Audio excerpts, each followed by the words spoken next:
안녕하세요 여러분. 재테크하는 월급쟁이입니다. 부동산 시장 발칵 뒤집혔다.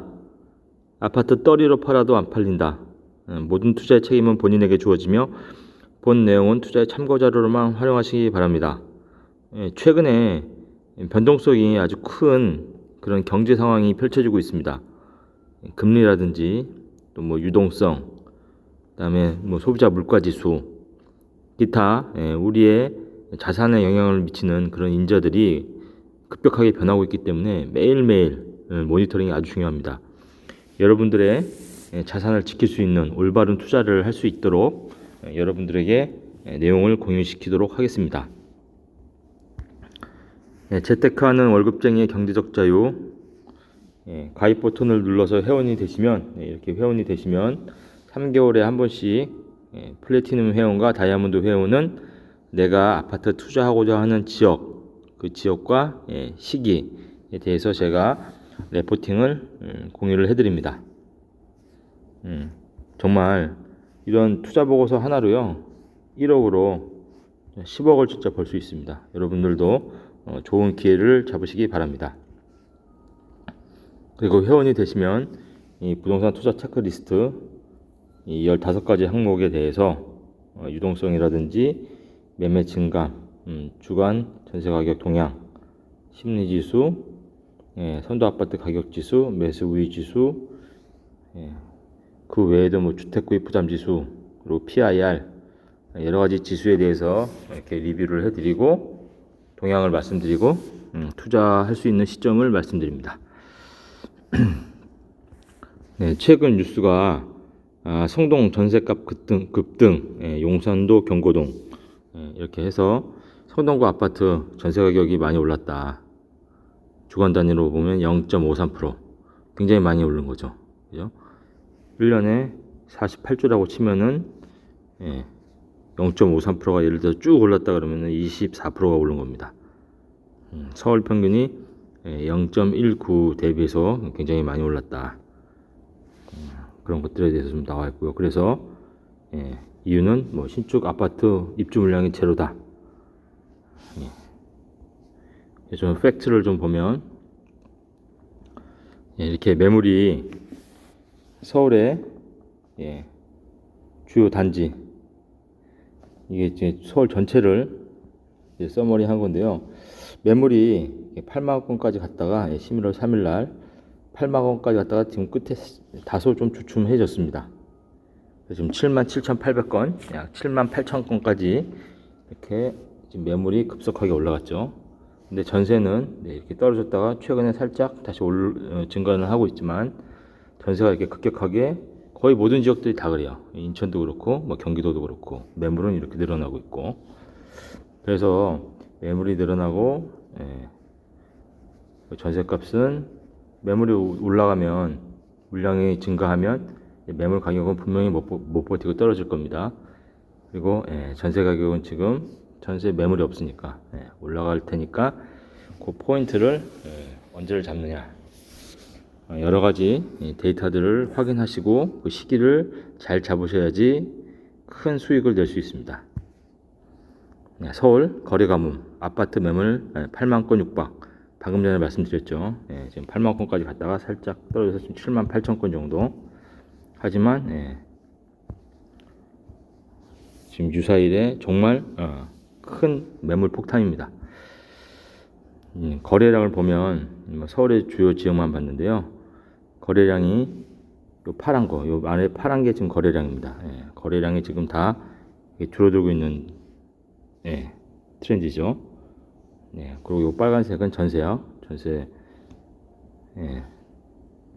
전세가 크게 거래가 되고 전세 매물이 확 줄어든 거죠. 그래서 지금 최근에 매물이 거래가 거의 다 안 되고 있다. 매도 물량이. 그래서 봤더니 6월 달까지 이렇게 계속 쭉 증가하다가, 그쵸? 매물이 작년에 700건, 서울 전체에서 거래된 게 700건, 800건, 그리고 1,400건, 2,400건, 2,900건 하다가 6월 달에 3,800건으로 이렇게 증가했죠. 그러다가 7월 달에 3,500건으로 좀 떨어졌고 다시 8월 달에 3,800건. 예, 요때는 지금 다 50년 만기 대출, 그렇죠? 기타 대출을 풀어준 효과들이 나타났고 9월 달에 팍 떨어졌어요. 예. 그렇죠? 3,300건 정도로 마무리가 됐습니다. 9월 달은. 그렇죠? 10월 달이 지금 1,600건이에요. 10월 달이 한 2,500건 정도에서 끝날 것 같아요. 예, 2,500건이면은 지금 한 이때 수준으로 다시 내려가는 거예요. 지금 한 2월 달 수준으로. 그러면 작년에 폭락장이 다시 재현이 될 수가 있겠죠. 예, 좀 지켜봐야 되겠습니다. 네, 이런 배경에는 지금 기준금리가 우리가 3.5에서 이렇게 동결을 했다고 하지만, 예, 기준금리가 이렇게 쭉 올라가서 이렇게 딱 동결이 됐지만 실질 금리를 나타내는, 예, 가장 큰 영향을 주는, 예, 미국 10년물 국고채가, 예, 5%까지 갔다가 지금은 4.6까지 좀 떨어졌어요. 하지만 높은 국고채 금리를 계속 유지하고 있다. 이게 지금 이렇게 갈지, 이게 정말 이렇게 떨어진다는 것은 앞으로 미국에서 내년에, 예, 이제 금리 인하를 할 거라는 그런 확실한 시그널이 있어서 이렇게 기대 심리 때문에 떨어지는 겁니다. 그리고 환율, 예, 환율도 지금 1312원 굉장히 높죠. 예. 소비자 물가 지수가 좀 문제인데요. 우리나라가 6월 달에 2.3%까지 떨어졌다가 지금 3.8%까지 다시 올라갔어요. 이것은 지금 물가가 계속 올라가기 때문에, 예, 저희, 예, 한국은행에서도 고금리를 계속 유지할 수밖에 없습니다. 지금 3.5%. 지금 6번 정도에서 동결을 했는데 이게 예를 들어서 계속 이렇게 올라간다면은 어쩔 수 없이, 예, 금리를 올려야 돼요. 근데 경기 부양을 해야 되기 때문에 지금 못 올리고 있는데, 예, 기업들이, 예, 돈을 대출을 받아서 투자를 할 수가 없죠. 그렇기 때문에 금리를 올리지도 못하고 물가는 올라가고. 하지만, 예, 서민들의 삶이, 예, 중요하기 때문에 이게 계속 이렇게 올라간다면 아마 금리를 올릴 것입니다. 미국도 똑같아요. 그죠? 미국도, 예, 지금 실제, 예, 3.0까지 갔다가 7월달에 3.0까지 갔다가 지금, 예, 3.7까지 올라갔어요. 미국도 지금 2번 연속 금리를 동결을 했지만, 예, 고금리를 유지할 것 같습니다. 그래서 앞으로 정말 큰, 예, 위기가 옵니다. 실제 이 고금리가 장기적으로 지속되면 연끌을 한 분들 또는 꼬마 빌딩, 대부분 70%가 대출이에요. 그렇기 때문에 감당을 할 수가 없습니다. 제가 건물이 있기 때문에 합니다. 저는 이제 2021년도에, 예, 제가 영상에서 공유드렸죠. 4에서 5월달, 예, 4월달쯤에, 예, 저는 고정금리 3.0%로 대출을 받았어요. 15억을 대출을 받았는데, 그렇죠? 그러면 4,500만 원이죠. 12개월로 나누면 대충, 380만 원 정도를 이자를 내고 있습니다. 근데 제가, 방이 24개이기 때문에 여기서 40만 원씩 나와서, 그렇죠? 960만 원이기 때문에 저는 380만 원을 내고도, 예, 약 한 580만 원 정도의 이익이 되고 있습니다. 그렇지만 이제 금리가 갱신이 돼요. 내년 4월 달에 갱신이 됩니다. 이때는 3.0%가 아니고요. 이때는 시장금리이기 때문에 아마, 제 생각은 지금 6% 정도로 예상이 될 것 같아요. 2배가 됩니다. 예. 그러면 제가 960만 원의 월세를 받고 있는데 380만 원의 이자를 내던 걸 760만 원을 내야 돼요. 그나마 저는 양호한 케이스입니다. 이걸 내고도 200만 원 정도의 이익이 있기 때문에. 하지만, 예, 이런 경우가 저같이 회피한 경우가 있는 경우가 거의 없어요. 정말, 내년부터 엄청난 쓰나미가 올 것 같습니다. 예. 집값 오르네. 더는 못 누리겠다. 10월 생애 첫 주택 매수 올해 최다다. 이게 너무 안타깝습니다. 지금 거래량이 서울만 보더라도 말씀드렸죠. 이때 지금 피크 찍고 이렇게 푹 떨어졌어요. 근데 경험이 없는, 대부분이 이게 2030, 뭐 40도 집 최초 구입하시는 분들이 영끌에서 이 집을 산 겁니다. 예. 앞으로 이렇게 떨어질 게 지금 눈에 보이는데 이런 분들 마음고생 너무 심할 거예요. 아마 지금 당분간 한 5, 6년 동안은 굉장히 심할 거로 지금 예상이 됩니다. 네, 그래서 지금 이번 주 주택, 아파트, 지역별 아파트 매매 가격 주간 변동률을 보면 서울 같은 경우에 이제 0%로 완전한 보합이에요. 전세가 0.18, 경기도가 0.03에 전세가 0.15, 전국이 이제 0%가 됐어요. 그래서 그래프를 보면 8월 28일 날 지금 최고를 찍고 0.05%, 수도권. 그래서 그래프가 8월 14일 날, 28일 날 피크를 찍고 지금 11월까지 이렇게 떨어졌어요. 이제 제가 말씀드렸죠. 이게 이렇게 꺾일 거다. 그대로 지금 가고 있어요. 아마 이렇게 긴 장세가 될 겁니다. 굉장히 지금 경제가 안 좋고 부동산 시장이 안 좋아요. 서울 매매 전주 대비 0%로 이제 보합이죠. 용산, 강북, 송파, 종로 이 정도가 0.08에서 0.27 정도. 나머지 노원, 도봉, 관악 이 정도는 마이너스 0.1 이상으로 떨어지고 있고, 경기도도 지금 0.03%밖에 상승을 안 하고 있지만 대부분 용인, 처인구, 오산, 의왕, 용인, 수지 정도가 0.1% 정도의 상승. 나머지 지역들은 이제 대부분 마이너스가 많습니다. 전세. 근데 전세가 전국적으로 수도권, 전국 5개 광역시가 10월 16일 날 피크를 찍고 상승률이 플러스긴 플러스인데 상승률이 떨어졌어요. 수도권이 0.14, 전국이 0.07.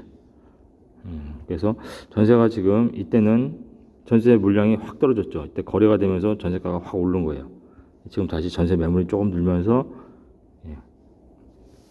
전세 상승률이 좀 주춤하지만 전세는 당분간 이런 플러스를 유지를 할 것 같습니다. 그렇죠? 그래서 좋은 기회가 오는 거예요.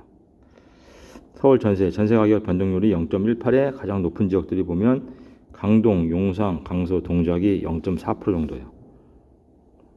그리고 경기, 인천이 0.15에 용인, 수지, 고양, 화성, 부천 0.3 이상.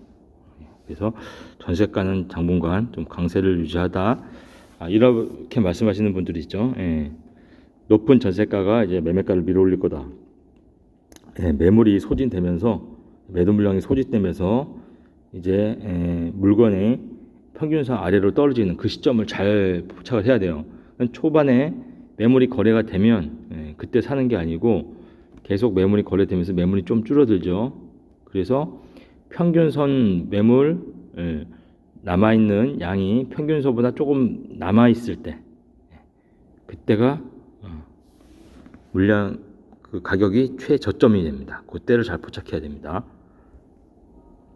그래서 매수 우위 지수, 매수자 매도자 우위 종양을 보면은 100일 때가 매수자랑 매도자가 동일한 비율로 있을 텐데 지금 이 앞에서는 이렇게 쭉 올라갔어요. 그랬다가 지금 8월 21일을 기점으로 해서 서울, 경기, 인천이 다 꺾였죠. 서울 같은 경우는 45에서 지금 31까지 꺾였고 다 팔고만 싶어 하는 겁니다. 인천도 꺾였고 경기도도 꺾였습니다. 그렇죠? 다 24, 26, 31로 5개 광역시도 다 40원도죠. 지금은 파는 사람만 넘쳐나고 있다. 이렇게 보시면 되고 매일 데이터를 보면서 내 예산을 잘 확보를 하셔야 돼요.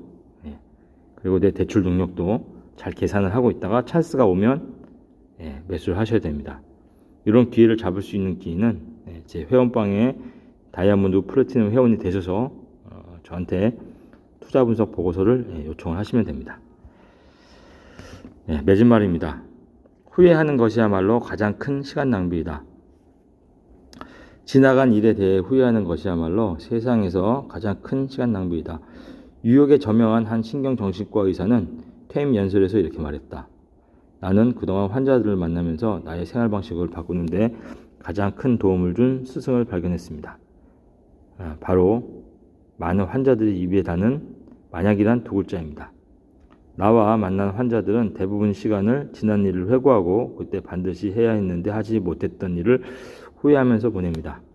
만약 내가 그 면접 시험에 준비를 잘했더라면, 만약 그때 그 사람을 보내지 않았더라면. 하지만 그렇게 후회의 시간을 보내는 것은 엄청난 정신적 소모를 가져올 뿐입니다. 차라리 이렇게 해보는 것이 어떨까요? 당신이 습관처럼 쓰는 만약이란 말을 다음에라는 말로 바꿔 쓰는 것입니다. 만약 꼭 들어야 할 강의를 듣지 못했다면 이렇게 말합니다. 다음에 기회가 오면 반드시 그 강의를 들을 거야. 그러다 보면 어느 날 그 말은 이미 자신의 습관이 되어버린 사실을 발견할 수 있을 것입니다. 절대로 이미 지난 일을 가슴에 담아두지 마세요. 문득 지난 일을 후회하는 마음이 들면 이렇게 말하세요. 다음번엔 그런 바보 같은 행동을 하지 않을 거야.